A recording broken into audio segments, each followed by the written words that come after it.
가난한 집 딸이면 죽은 듯이 하녀같이 살아. 주제 파악을 하라고. 시어머니의 목소리가 거실 전체를 찢었습니다. 그 말 한마디가 제 가슴에 비수처럼 꽂혔지요. 하지만 저는 고개를 숙였어요. 눈물을 보일 순 없었습니다. 이 모욕을 참아내야만 병든 친정어머니의 약값을 보낼 수 있었으니까요. 대답은 안 해? 귀가 먹었어. 입이 없어. 시어머니는 소파에 비스듬히 앉아 저를 내려다보며 비웃었습니다. 마치 먼지라도 바라보듯 사람이 아닌 무언가를 대하듯 그렇게 저를 짓밟았지요. 예, 죄송합니다. 제 목소리는 떨렸어요. 하지만 허리는 더 깊이 숙였습니다. 이 굴욕을 삼키면 어머니의 숨소리라도 지켜낼 수 있다고 스스로에게 말했지요. 시어머니는 코웃음을 쳤습니다. 가난한 집에서 시집온 주제에 밥상은 왜 이 모양이야? 국은 짜고 반찬은 성에 없고 내가 우리 집 며느리라는 게 창피해서 사람도 못 불러. 그 말을 들으며 손톱이 손바닥에 파고들었어요. 피가 날 것 같았습니다. 하지만 참았지요. 오늘도 내일도 모레도 참아야 했습니다. 남편은 옆에서 신문만 보고 있었어요. 듣지 못한 척, 아니 애초에 관심조차 없는 듯 그저 한 장 한 장 넘기기만 했지요. 저는 그의 침묵이 시어머니의 폭언보다 더 아팠습니다. 오늘 병원비 보냈어. 시어머니가 물었어요. 저는 고개를 끄덕였습니다. 또 보냈구나. 밑 빠진 독에 물 붓기네. 그 돈이면 우리 손주 학원비라도 보태지. 손주는 아직 태어나지도 않았습니다. 하지만 시어머니는 이미 제 뱃속까지 간섭하고 있었지요. 저는 부엌으로 돌아가 설거지를 시작했어요. 찬물에 손이 얼어붙었지만 이 고통은 아무것도 아니었습니다. 진짜 고통은 마음속 깊은 곳에서 타오르는 분노였지요. 하지만 그 불씨를 꺼뜨릴 수는 없었어요. 그날 밤 친정어머니에게서 전화가 왔습니다. 딸아, 나는 괜찮다. 약값 부담 갖지 말고. 어머니의 목소리는 가늘게 떨렸어요. 저는 눈물을 삼키며 대답했습니다. 엄마, 걱정 말아요. 제가 다 감당할 수 있어요. 전화를 끊고 나서 저는 무릎을 껴안고 앉았습니다. 울지 않았어요. 대신 이를 악물고 속삭였지요. 조금만 더 참으면 돼. 하지만 그때 저는 몰랐습니다. 이 굴욕이 언젠가 칼이 되어 그들을 향할 거라는 걸요. 끝까지 보시면 이 모욕이 어떻게 무너지는지 보실 겁니다. 그날도 새벽 5시에 눈을 떴습니다. 시어머니가 원하는 아침상은 7가지 반찬이 올라가야 했거든요. 잠이 덜 깬 눈으로 부엌에 들어서자 시어머니는 이미 식탁 앞에 앉아 계셨어요. 늦었네. 며느리가 시어머니보다 늦게 일어나? 저는 고개를 숙이며 앞치마를 둘렀습니다. 죄송합니다. 죄송하다고? 가난한 집딸이 어디서 고개를 들고 살아? 내 친정은 거지니까 네 손으로라도 벌어야지. 칼로 물을 썰던 제 손이 멈췄어요. 하지만 다시 움직였습니다. 그 말을 삼킬 때마다 제 심장도 조금씩 죽어갔지요. 국이 왜 이렇게 싱거워? 맛도 모르는 혀로 요리하니까 이 모양이지. 시어머니는 국그릇을 밀어냈습니다. 국물이 식탁 위로 쏟아졌어요. 저는 행주를 들고 달려가 닦기 시작했습니다. 죄송해요. 다시 끓여 올릴게요. 다시. 시간이 얼마나 남았다고. 그냥 네가 먹어. 난 이런 거 안 먹어. 제 손이 떨렸습니다. 하지만 참았지요. 친정어머니의 약값, 이번 달 병원비, 다음 주 검사비. 그 숫자들이 머릿속을 맴돌았어요. 이 굴욕을 참아내지 못하면 어머니는 약을 끊어야 했습니다. 남편은 그 모든 광경을 보면서도 신문만 읽고 있었어요. 마치 저는 존재하지 않는 사람처럼, 아니 존재해선 안 되는 사람처럼 그렇게 무시당했습니다. 여보. 제가 조심스럽게 불렀을 때 남편은 신문을 내리지도 않은 채 대답했어요. 어머니 말씀 잘 들어. 넌 우리 집에 신세 지고 있는 거야. 그 한마디에 제 안에 무언가가 무너졌습니다. 하지만 표정은 무너뜨릴 수 없었지요. 일주일 뒤 시댁 친척들이 모이는 날이었습니다. 저는 부엌에서 음식을 준비하느라 정신이 없었어요. 15명분의 식사를 혼자 준비해야 했거든요. 야, 며느리, 물 좀 따라. 시어머니의 목소리가 거실에서 들려왔습니다. 저는 앞치마를 벗고 거실로 나갔어요. 친척들이 모두 저를 쳐다봤습니다. 늦게 오네. 가난한 집에서 자란 애들은 눈치도 없어. 친척 중 한 분이 낄낄 웃었어요. 시어머니도 웃으며 거들었습니다. 맞아요. 그래도 일은 시키면 하니까 쓸모는 있지. 쓸모. 그 단어가 귓가에 꽂혔습니다. 저는 사람이 아니라 도구였던 거지요. 물을 따르는 제 손이 떨렸어요. 컵이 덜컹거렸습니다. 어머, 손도 떨리네. 건강관리는 해야지.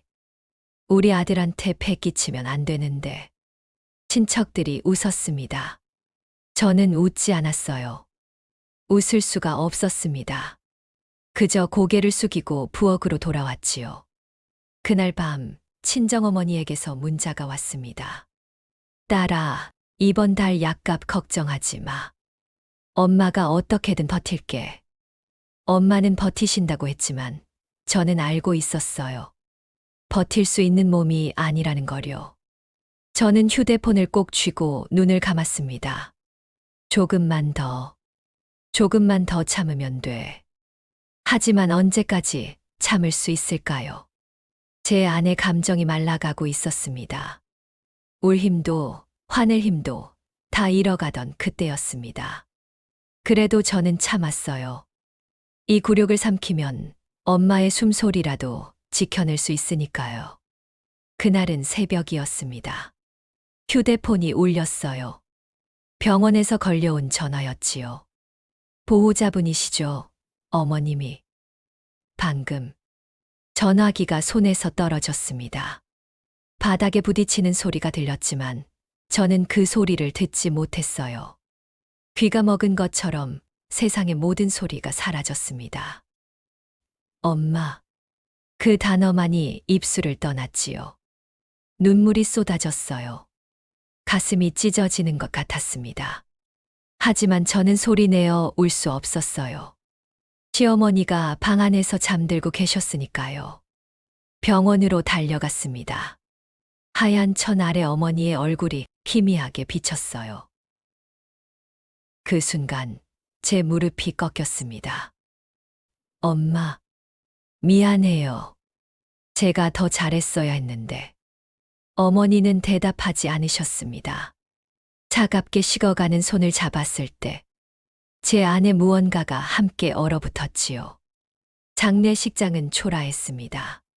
친척도 없고 친구도 몇 되지 않았어요. 가난한 집안의 마지막은 그렇게 쓸쓸했습니다. 저는 상주로 앉아 고개를 숙이고 있었지요. 그때 시어머니가 왔습니다. 문이 열리는 소리에 고개를 들었어요. 시어머니는 검은 옷을 입고 들어오셨습니다. 하지만 그 얼굴에는 슬픔이 없었어요. 오히려 귀찮다는 표정이었지요.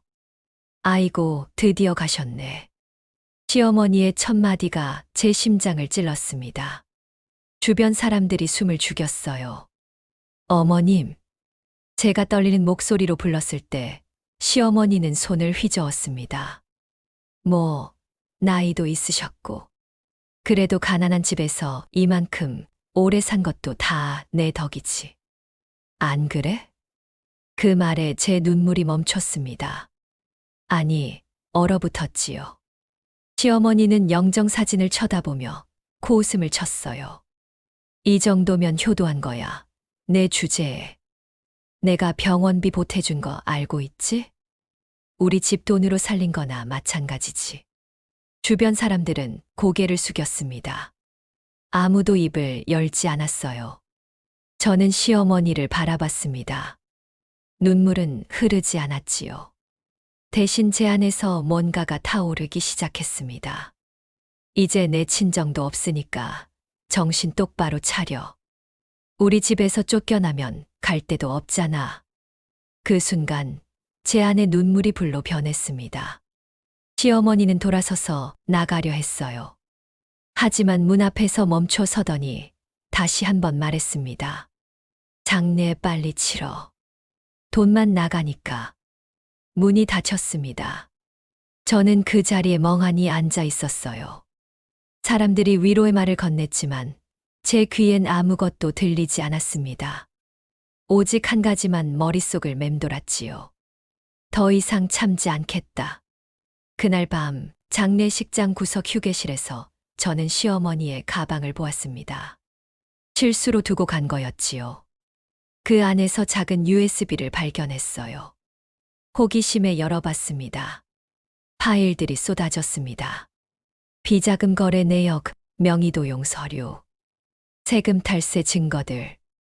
시어머니가 숨겨온 모든 비밀이 그 안에 담겨 있었어요. 저는 USB를 꼭 쥐었습니다.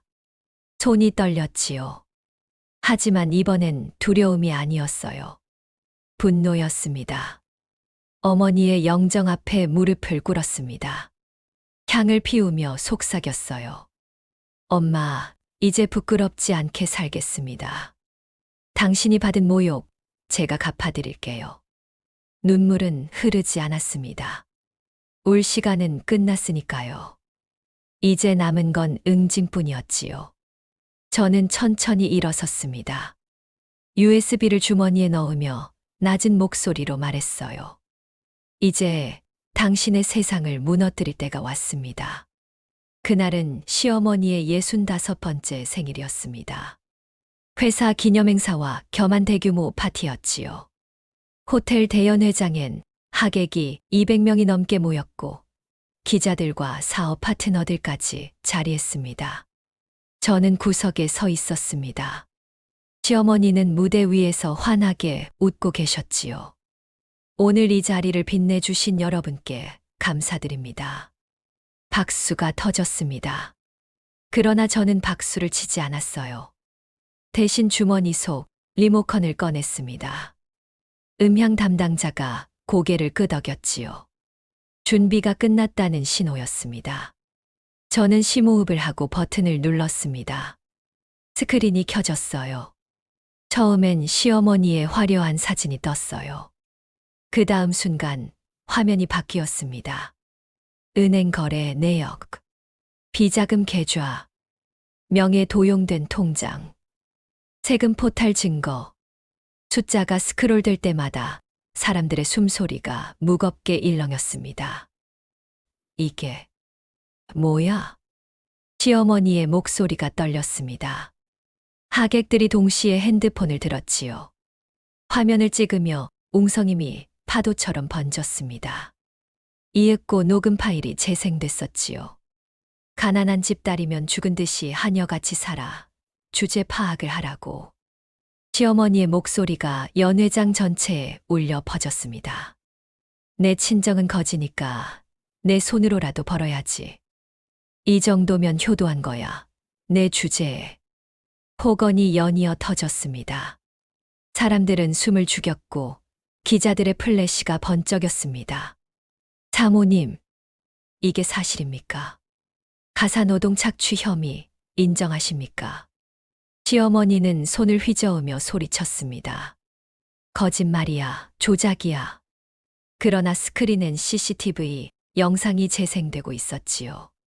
하녀처럼 일하는 제 모습, 그리고 폭언을 퍼붓던 시어머니의 표정까지. 어디선가 낮은 탄식이 흘렀습니다. 저 여자가 그렇게 괴롭혔다고? 가난한 집 딸 주제애라니. 저런 말을 진짜 했어. 그때 저는 천천히 무대로 걸어갔습니다. 사람들이 길을 열었습니다. 시어머니는 뒷걸음질 치며 떨리는 목소리로 말했어요. 내가 이런 짓을? 저는 조용히 그러나 단호히 말했습니다. 사람을 하녀로 부른 혀는 오늘 당신의 이름을 피의자로 바꿉니다. 그 순간 연회장 문이 열렸습니다.